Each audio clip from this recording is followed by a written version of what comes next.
Здравейте отново от мен, Цветан Радушев. Днес ще ви срещна с един от най-успешните си курсисти, а именно Николай. Здравейте от мен. Това е момчето, което всички гледахте на интервюто от преди няколко седмици, в което той показа своят eBay магазин и как той изкарва добри пари от вкъщи. Над 100 000 лева е изкарал за почти една година. Съвсем скоро се навършва една година, откакто стартирах курса от нула до успех, продажбите в eBay. Поканих Николай, за да поговорим как той е започнал своят бизнес, как в момента движи бизнеса, да обсъдим някои неща, които са, тук съм изпринтирал цялото съдържание на първата част на курса и съдържанието на втората част, която все още не е довършена, но имам няколко изненади днес. Преди това искам да ви поканя другия месец, на 5 и 6 октомври, следете страницата ми и ще видите къде в София ще проведа един безплатен семинар по онлайн търговия и по-конкретно как да се създадете собствен уебсайт. Съвсем безплатен ще бъде, но местата ще са доста ограничени, така че следете страницата ми и се запишете веднага. Предполагам, че никога няма да върнем, но залата е малка, семинарът е безплатен, заповядайте. Ще разкажеш ли пак ти как стартира? Ами отначало исках да се занимавам, в смисъл имах интерес към бизнес като цяло, като различни инвестиции, съответно и онлайн. И така почнах да се интересувам от дропшипинга, още даже нямах 18, нали?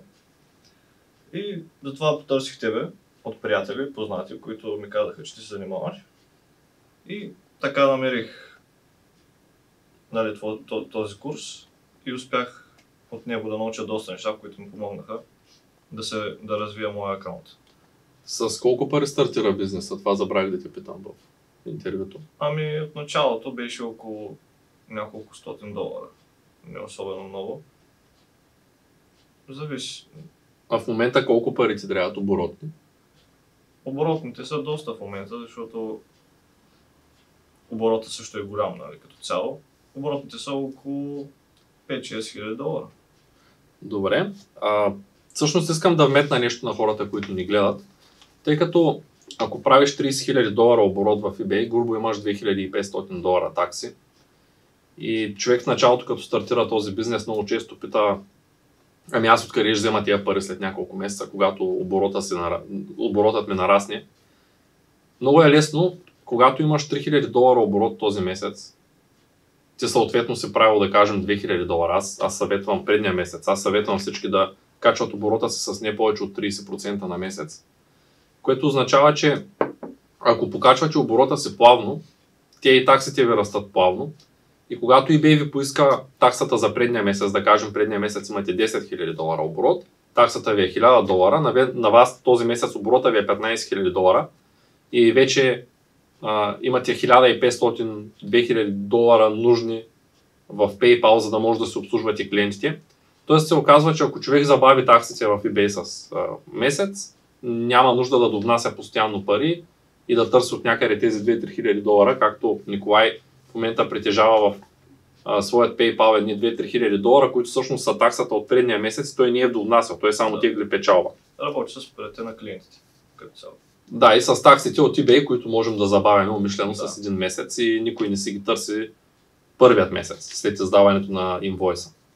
Добре, много хора коментираха, че ти си с адрес в щатите. Ще изредеш тайната, защо си с адрес в щатите? Защото имам фирма в щатите, LLC, която отваря доста повече врати, отколкото фирма в България. В смисъл такъв, няма такива проблеми. Няма такива затваряници, проблеми с PayPal, с eBay, защото като си в щатите и с всичко ти е в щатите като цяло и съответно дейността се извършва в щатите, няма такива проблеми. Добре. И си от България, смисъл такъв, че българска фирма пък продаваш в щатите. И съвсем друго, примерно ако си с щатска фирма и продаваш в щатите. Други са привилегиите като цяло и таксите са други, да, но съответно си има своите плюсове, които са да не ти правят проблем. Добре, благодаря ти за което. Всъщност хората, които имат американска фирма, могат да се отворят и американски PayPal и да получат американска карта. Всъщност ти в момента чакаш твоята карта да пристигне. От щатите я транспортират до България, но това отнема време. Има и понякога има проблеми и тая карта трябва да пристигне лично за някои щати. Не знам защо. Поне неговата така пристигна и втори път я изпращаха. За щастие втората е транспортирана насам вече. Добре.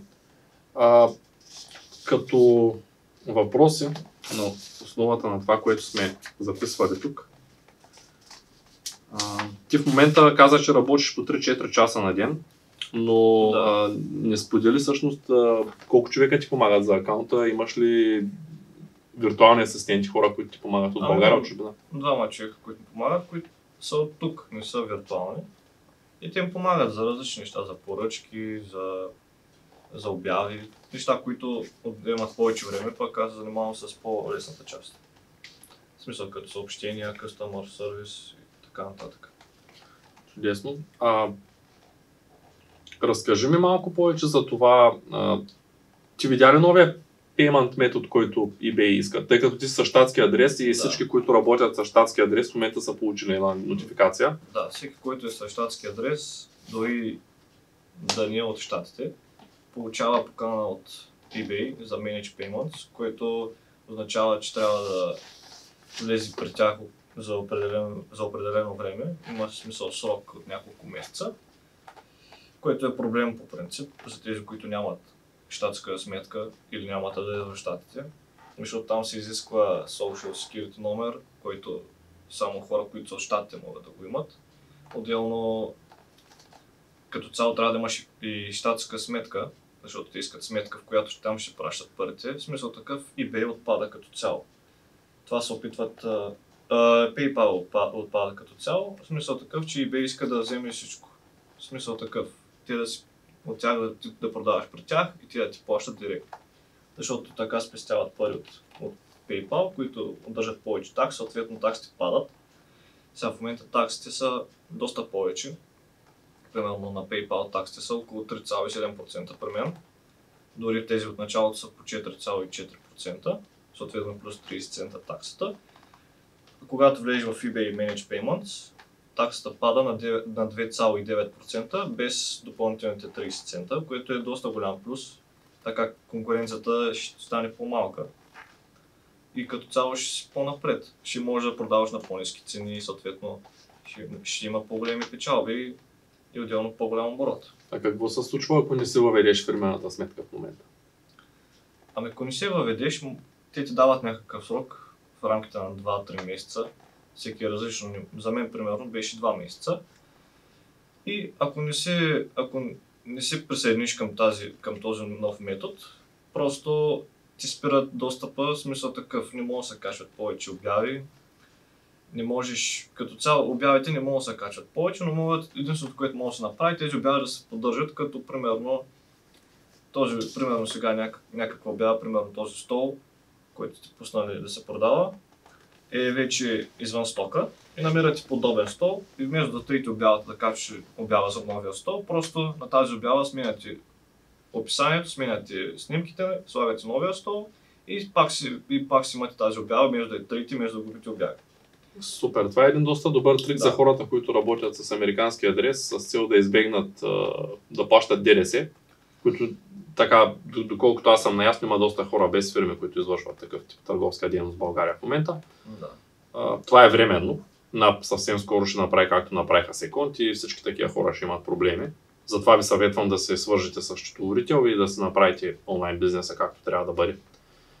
Добре, всъщност това е един доста добър трик и за нещо друго.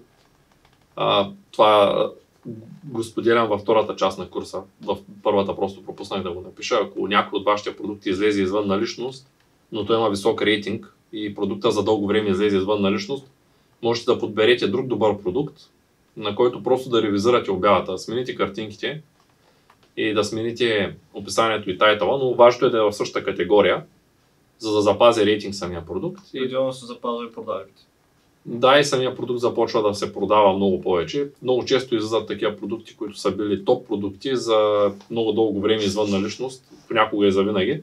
И поради тая причина това е нещо, което открихме преди известно време работи чудесно и можете просто да заменяте едната обява с подобна такава на подобен продукт и по този начин да нямате out of stock, но и да не спирате продукти, които имат висок рейтинг. И отделно няма да ви трябва толкова много обяви. Примерно сега аз имам около 170 обяви, което е малко. Докато повечето хора, когато примерно някой продукт им излезе out of stock, те просто го трият, качват нов, така тази стара обява, примерно ако имала, да кажем, 50-60 продажби, тя просто изчезва и почваш на нулата. От нулата и почваш пак да градиш този продукт, да го промотираш и така нататък, което отнема време, съответно няма да има от началото никакви продажи. Пак така почваш пак на готово вече с този продукт, който вече има продажи, който вече се е изкачил на първата страница и така продължаваш вълната. Няма да спираш и да почваш пак от нулата. Чудесно. Искам да споделя и малко информация, тъй като получавам доста въпроси относно нивото, което ще създаваме за по-напреднале и относно всъщност някои неща, които хората, които се занимават, но са на добро ниво, те нямат нужда от обучение за начинаещи. Тъй като получавам много въпроси, съм изварил най-често задаваните. Искам да ги обсъдя с вас днес. Относно регистрация на фирма в Щатите, едно LLC струва около $800. То включва всичко, което ви трябва, за да ви издадат документи, сметка, дебитна карта. Дебитната карта изпращат до България. Зависи в кой щат, разбира се, това е услуга, която може да намерите и за $5000 и за $300, но тя включва различни неща. Мога да предоставя линк на всеки, който има желание да се регистрира щатска фирма, като ще има възможност да получи и PayPal карта. Таксите ще са по-ниски, ще получава и PayPal кешбек, за който Николай пропусна да спомене. PayPal кешбека е 1% от всички транзакции. И това означава, че ако правите $30,000 поръчки на месец, ще можете да получите допълнително $300, които са плюс. Отделно имате 1% по-малка такса, което е още $300, тъй като когато получавате пари в европейски PayPal, всъщност получавате пари като международни и PayPal има 1% допълнителни международни такси. International fee се води. Така. Във второто ниво всъщност говорим за ретърните, тъй като те въведоха задължителни адреси за ретърн. Да. Има начин да човек да направи така, че всички ретърни, дори да няма център там, дори да няма fulfill център, който да му взима поръчките, дори Amazon да не му дадат return label по начина, по който eBay ги изисква тези неща в момента. Има начин човек да си прибере стоката, има такива сервиси.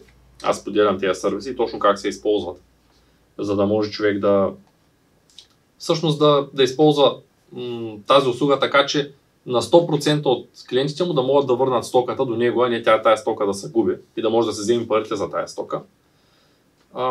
Има закон за двойно данъчно облагане все още, който важи и това означава, че ако някой си плаща данъци в Щатите, съвсем законно може да го докаже това нещо.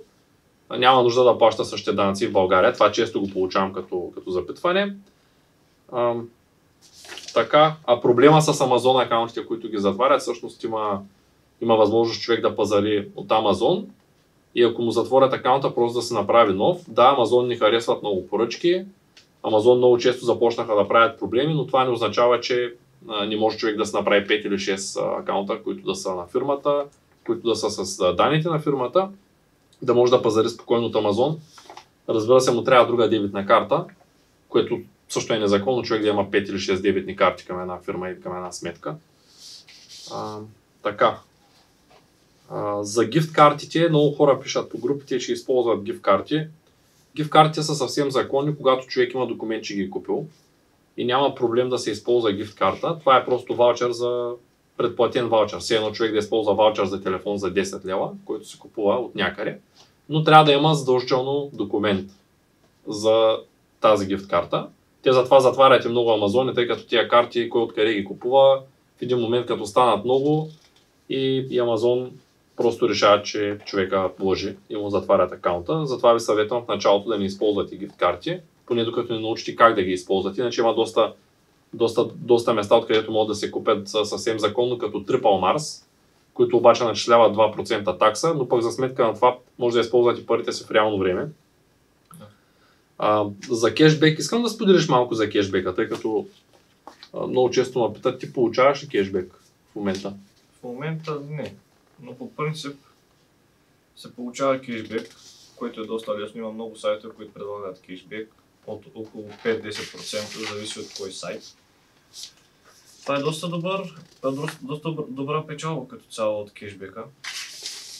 Също има и други неща като репрайсинг, в смисъл репрайсинг, прайс матч, което вече не се предлага от Amazon, но примерно ако сорсвате продукти от Home Depot, от Walmart, там прайс матч е доста добър, в смисъл такъв, че печалбата може да е дори колкото от оборота, в смисъл такъв около 5-10% от самия прайс матч, който пак е доста добра печалба, която е напълно законна.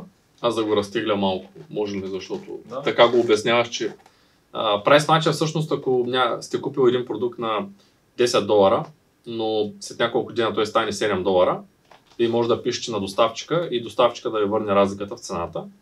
Но това е вече за хора, които са по-напреднали, тъй като той има фирма в Щатите, има право да пазари от Home Depot, от Walmart. Walmart вече изрязаха Европа почти на 100%. Home Depot, примерно, ако пробвате да влезете в сайта, няма да допуснем въобще, защото са отрязали България като цяло. Трябва да използваш отдалечен компютър в Америка, който на теб ти предоставиха при създаването на фирмата. Те предоставят ти компютър, от който да си използваш eBay акаунта, защото когато eBay акаунта е с американски адрес и дълго време се ползва от българско IP, те някой път правят проблеми и го затварят. Да. Това е една от причините хората, които продават повече, да имат американски eBay акаунт с американска фирма, защото така вероятността да ви флагнат акаунта е много по-малка. И вероятността тя се заедат е малка, но трябва да си изкарате и временен SSN номер и фирма, което струва парички. И затова всеки съветвам да започне от българска фирма, тъй като е по-евтино.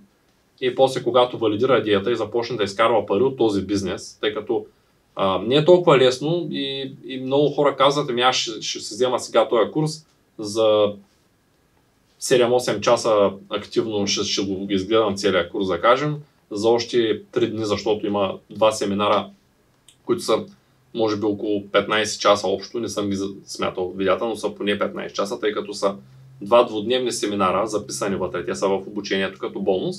И човек си казва, аз сега ще седна 2-3 дена пред компютъра, ще ги погледна тези неща, ще цъкна 5 бутона и ще му ударя една пачка по челото, но няма такъв вариант, няма нищо лесно, особено създаването на онлайн магазин. Това си като реалния магазин, пак трябва да градиш. Да, и тук е момента да кажа нещо, тъй като в момента виждам, че пазара се променя динамично и последната една година хората казват, аз ще продавам в собствен сайт, много искам да кажа, тук е момента да кажа към всеки един начинаещ. Чудесно е човек да продава в собствен сайт, но за да продава в собствен сайт, той трябва да може да изгради собствена потребителска пътека, да направи добър маркетинг, да разбира от копирайтинг. Ако не ги знаете тези неща, да наеме дигитална агенция, която да му извърши тая дейност, да направи добър дизайн, т.е. някой да му направи добър дизайн, повечето дигитални агенции правят само реклама, да му направи дизайна, да му направи рекламите, да направи тестовите, да се отдели добър бюджет.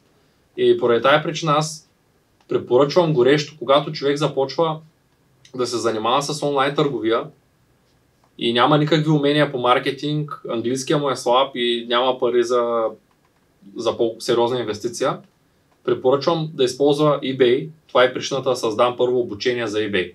Тъй като в eBay има готов трафик, човек плаща такса само ако има продажба. Ако няма продажба, нищо не дължи. Докато в собствен сайт можеш спокойно да изхарчиш няколко хиляди лева за реклама, да се окаже, че conversion rate е много нисък, продукта не се котира добре, има някаква грешка в копито или пък не е оцеляна правилната аудитория за маркетинга и тогава след няколко хиляди лева разходи и няколко месеца работа по един сайт, човек да установи, че е правил сайт, чрез който не може да печели кой знае какви пари, освен ако не се опитал отново да вкара няколко хиляди лева следващия месец за реклама към други аудитории, която е написана по друг начин и да тества дали отново ще му тръгнат нещата. И точно поради тая причина аз съветвам всеки един начинаещ, особено който няма много оборотни пари, свободни, има да кажем $300-400, да започне от eBay, тъй като каквото и обучение да си купите по маркетинг и колкото и добре да го усвоите, на вас ще ви трябват още няколко хиляди лева, за да направите един сайт като проект, за да направите добра потребителска пътека, за да направите, да разберете кое продава вашия продукт, да проучите пазара, да направите тестове, особено ако този продукт е някакъв по-премиум, по-скъп, тогава става още по-скъпо. Ако го продавате в чужбина, става още по-скъпо, защото рекламата в чужбина е доста по-скъпа от тази в България. И поради тази причина съветвам всеки един да започне от eBay, тъй като там всеки започва буквално от нулата и започва почти без капитални пари и за няколко месеца може да достигне до един приличен резултат. Аз си спомням, че ти в началото, първите 3-4 месеца имаше малък оборот, но на петия месец дойде и ми се похвали, че правиш 20-30 долара чиста печалба на ден. Да.